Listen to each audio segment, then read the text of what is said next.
kind of hard to follow.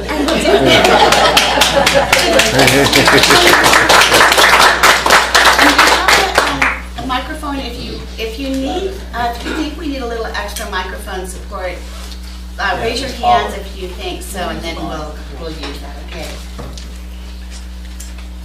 Well, welcome everybody, and we're so glad that you're here.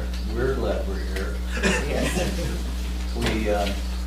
We want to welcome you to the Ubuntu Center, which is one of our favorite places in the world to come to, because it's a place where souls dwell.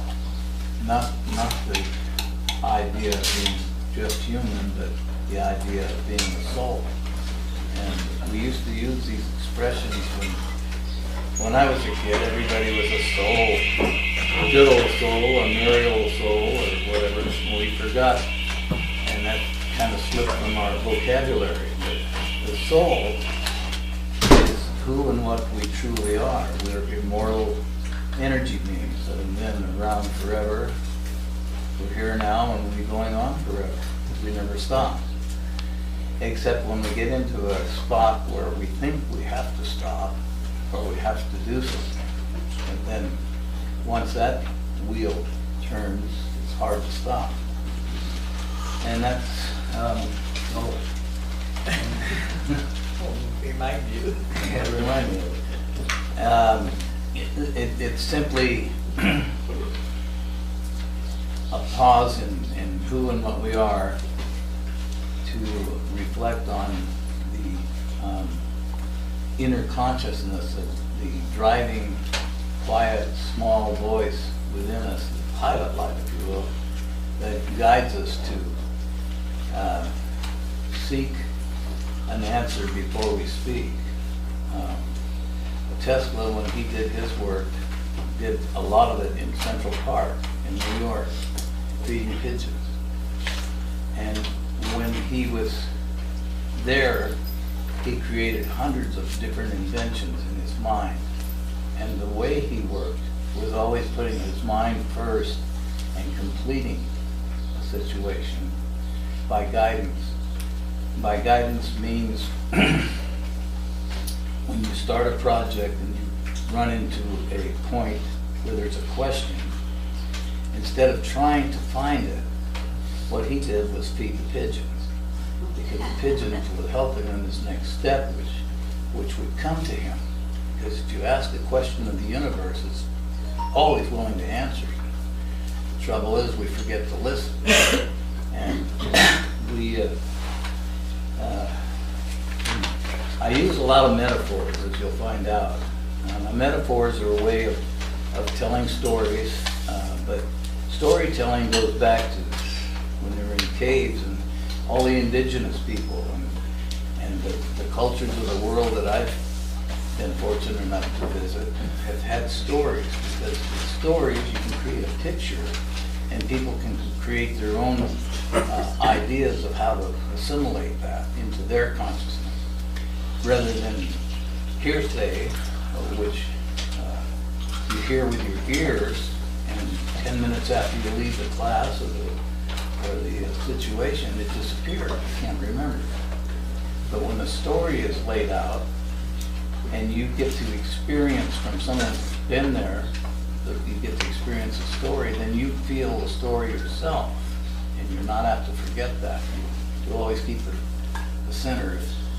If triggered somewhere in your future, you can reflect back to that very quickly, because there's a picture there to see in your mind. So using metaphors, we kind of equate the heart and soul as being the intuition. Now, these are words that I use metaphorically, and you might have different words for it. But the intuition, or gut feeling, if you will, is something that is inside of us, inside of our consciousness, inside of our mind, but not our brain. Our brain belongs to the third dimension, which we're inhabiting here, we're visiting here for a point. And it has a job. The brain has a job to operate this machine, and that's really what this is, a miraculous machine. I don't know how in the world it can do what it does, but all you have to do is move your consciousness. You can move all these things. It's very, very, when you take the time to think about it, it's a very wonderful machine. If we take care of it, it'll take care of us. I just heard this morning, Helen back there, mother and father are still active at 90. How old's your mother and father?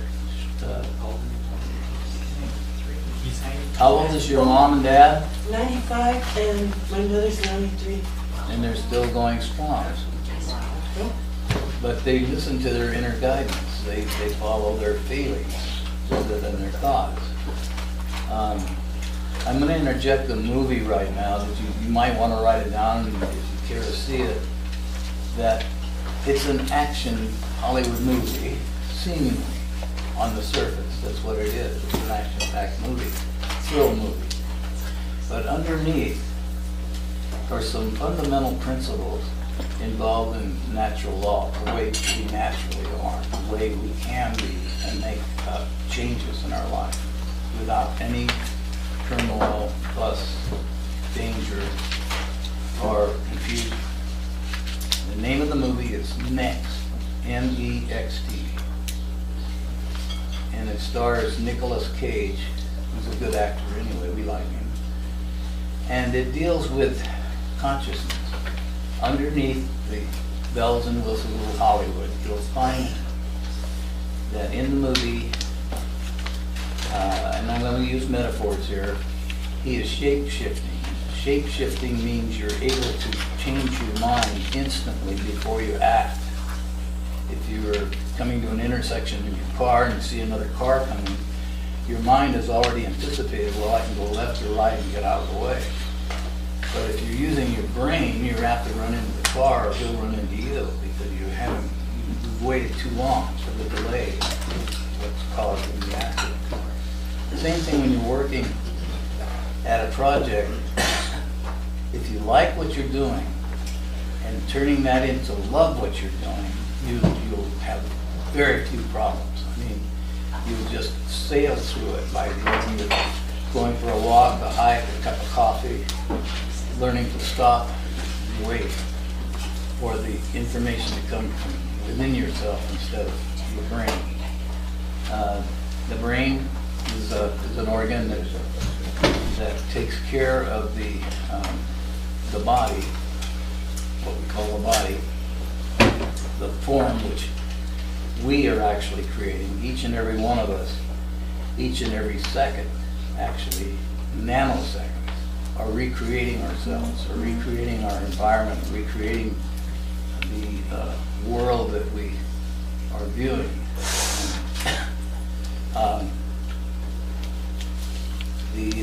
The brain has a tendency to want to protect the body because that's its job. So that anything that threatens that, any abstract thing, any airy-fairy or abstract situations that come up, it puts up a tremendous resistance. Oh, that's a bunch of bull, or that's no good, or that won't work. And that's its job. So you have to honor that because it's trying to protect the body against harm. The brain, however, is programmable and can be taught by the soul, if you will, coming back to, or the subconscious, or the superconscious, or words that you care to use is fine, but the inner self is infinite, so there's really no words when you get down to it to explain it. And what we're going to talk about today, the topic is beyond belief. We are going to an area which has no words to explain it. That's why we have to use metaphors and trust and are aware that you'll find your own way of assimilating what we're trying to share with you, because Marsha and I have been doing what we're doing for many, many years, and it's one experience after the other, but we log the experience into our feelings. not just our thoughts. So we're able, when the time comes, to share those feelings with people and to let you know, by assimilating and using those feelings, you become conscious that you are the creator of everything that you perceive. It's all perception. To change the world, like Gandhi, change yourself. By going inside yourself and realizing who and what you are an immortal being with equal power. All of us have equal power. There's nobody greater, stronger, or less than we are. We're all the same. And so, just say the only way that we're not the same is because we don't believe that. We don't know how majestic that we are. How we can do all things, anything that mind can conceive of, we can achieve, each one of us. Sorry. and you hear bail me out every once in a while. But metaphorically, if you start with the little things, if you want to change the world that you're viewing, that you're experiencing, that you're hearing about on the media or from word of mouth, you can change all those things by not accepting them for what they seem to be. Accepting them on a level that those things, those rumors, those ideas, or those adversaries are for our good too. Because if we get stubborn and stuck somewhere, you can count on an adversary showing you up and pushing you a little, nudging you a little forward. And if you don't get it the first time, the second time becomes a little more obvious until you get the idea that you don't have to get stuck anywhere. You were always free. We were born free. We are free. We just forgot how free we really are. The freedom that we experience is within ourselves. It's not in our position, or our titles, or credentials. It's who we represent. We are representing each other, being a collective consciousness, that we are all one consciousness. And as we are speaking, we are hearing and listening to you as we speak, and vice versa, on a subliminal level. That is why I'm using metaphors, because you'll get it there with words. You'll forget what I'm trying to say. I need you. You're doing great, Rob. I'd like to, if you could use maybe a microphone. Oh, okay, sure. Okay, sorry. Didn't you know? Well, it can help you not push forward. Try now, Ralph.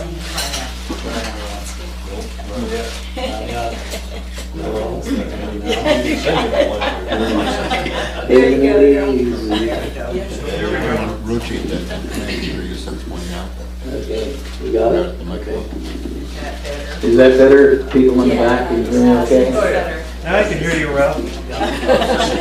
So you basically were saying that the mind is just to take care of the body and things like that, but the spirit and the soul are the intuition? Yes.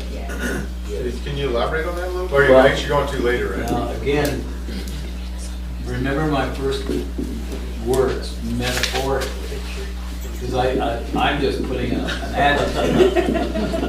Speaking to the I gotta speak on the mic. Metaphorically, I'm just using words that I picked up along the way, and I throw them out. Now, the subconscious, the superconscious, the id, the ego, the source, God, Buddha, are all relative, because they're all talking about the same thing in a different language. Am I okay? Yeah. And so, intuition is when when you walk into a room all by yourself, you've got no backup with you, nobody's there, your mate or your friends aren't there, and all of a sudden you sense, uh-oh, this is not my space, this is not doing what I usually do. I've walked into the wrong room here. Before you say anything, you feel your way to, if you're very uncomfortable, to leave and find another room without causing any disturbance.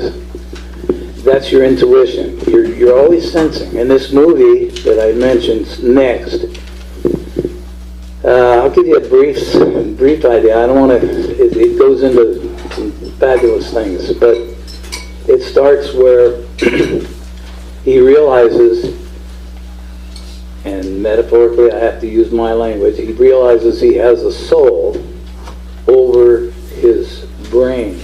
His brain was always getting him in trouble, so he decided to listen to his intuition. By doing that, the intuition says, oh, if you'll allow me, which is the universe talking here, if you'll allow me, I'll show you the way. All you have to do is follow me. You don't have to do anything else. Stop thinking. Get out of the way and let me in. And when that happens in this movie, he's working 2 minutes. Is it 2 minutes? I think it's 2 minutes ahead of himself, because his intuition, like walking in the room, is sensing and scanning the environment, people, places, or things. Before he has to say it, before he has to think about it, he can turn around and leave. Well, in this case,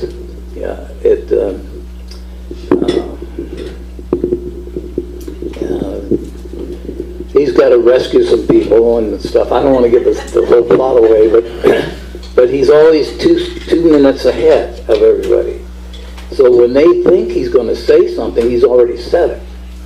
So he's in a time warp.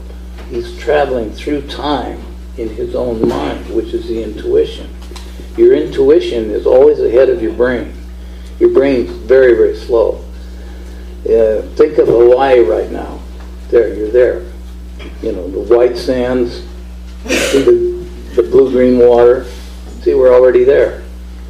That's the way life really is. It's that fast. It's faster than the speed of light. And Tesla, and when I worked with Carr, we were dealing with concepts, quantum in nature, that were beyond definition, because they dealt with the conventional physics that were saying there's nothing faster than the speed of light.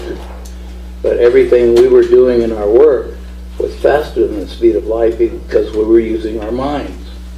And our minds can travel instantly anywhere in the multiverse. Think of Mars. There we are. It's there.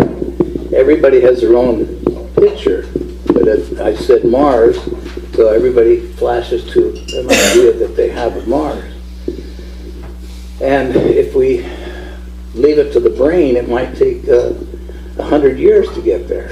You know, it takes a while to, well, we've got to have this and you got to have that.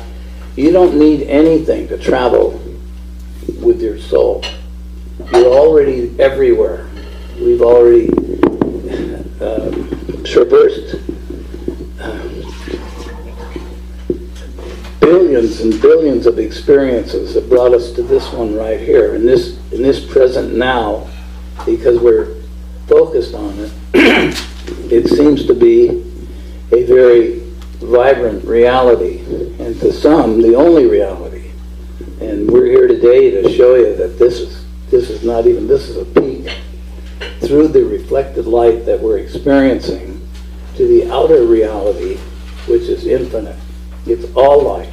There is no shadows, there is no darkness. Marsha and I have been fortunate enough, through our work and through our death experiences, to be there, to know what we're talking about.